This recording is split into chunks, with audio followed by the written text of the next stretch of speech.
Hey YouTube family, how are you guys doing? Hope this video is fun and you all doing well. Still playing those 6 strings, making music, and at the very least making some noise. So here's another episode of you and me checking out gear in my basement. So let's see what's happening. So maybe you guys remember this thing. This is actually a Telecaster that I built probably 10 or 12 years ago. I wanted to build the best of the best Telecaster, and so I ordered a bunch of parts. This was a graphite Moses neck, came with a graphite nut, fender locking tuners. This was a J5, like a John 5 body. That had the Gibson toggle style switching up top.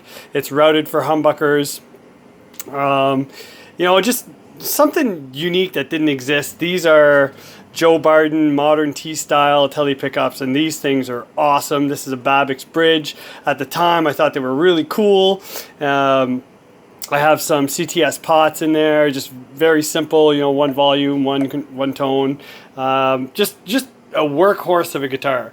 Anyway, I had sold this thing years ago to kind of fund some money for some other Telecasters that I wanted to buy.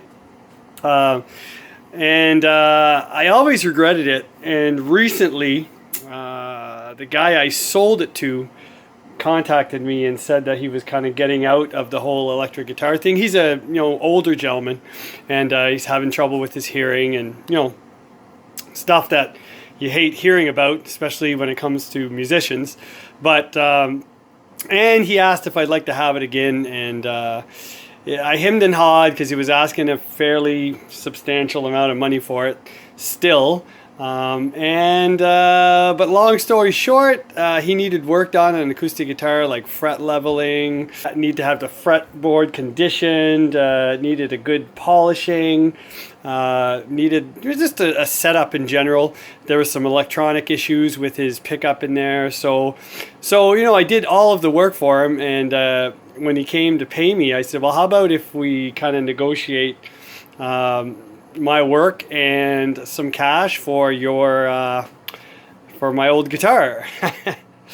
And he said, yeah, that'd be great. So anyway, we came to an agreement, and voila, it's mine again. So I played it for a couple of gigs, and it really rocks. It's fun. It's a cool guitar to play. However, I'm not so much of a big fan of these Babbitt bridges anymore. I love the design. It's really cool. I find that because I'm more of a tele guy, and I guess I'm used to the sound of brass saddles, like the spankiness. These saddles don't do that. So the plan is I'm going to take this bridge off, and I'm going to replace it with this thing. This bridge is a Musiclily, kind of vintage style ashtray Telecaster bridge. It caught my eye just for one, it was cheap, but the measurements were different. So this is a typical bridge that you would find. This is similar to a Wilkinson bridge plate as far as thickness, as far as dimensions.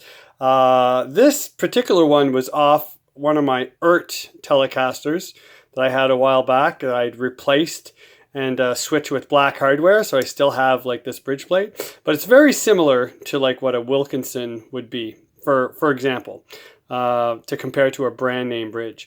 But when you look at this Musiclily bridge, man, this thing is beefy. Look, here.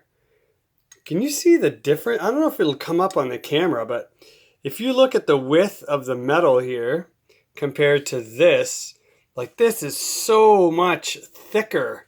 And the bridge is actually wider, this way. If I superimpose this one on top of it, and I kind of line up one edge here.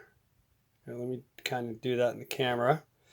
Okay, so that edge is kind of lined up right there. There you go. There you go. So that's, so I'm lining up that two edge over there.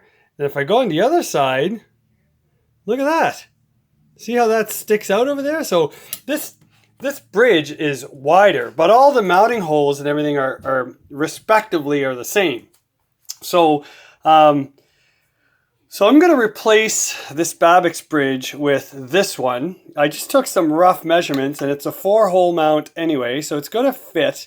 And then I want to see if these brass saddles help. Now, I have recently discovered these Gotoh in-tune saddles, and I put them on everything. I bought a set to swap out the Musiclily brass ones, but under closer inspection, these Musiclily ones are very similar to the Gotoh because they're channeled and they're compensated.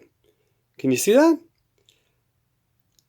They're different design, but each saddle, yeah, has a nice channel for the string, so it won't, move back and forth, and from left to right kind of deal. And it has, yeah, they're compensated, right?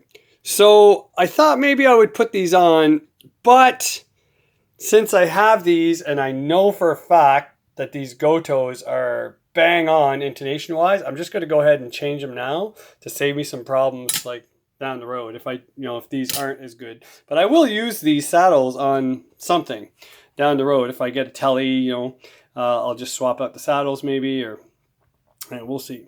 Because I'm sure I'll have a few more tellies coming in before I leave this earth, guaranteed. So anyway, let's just get right down to it.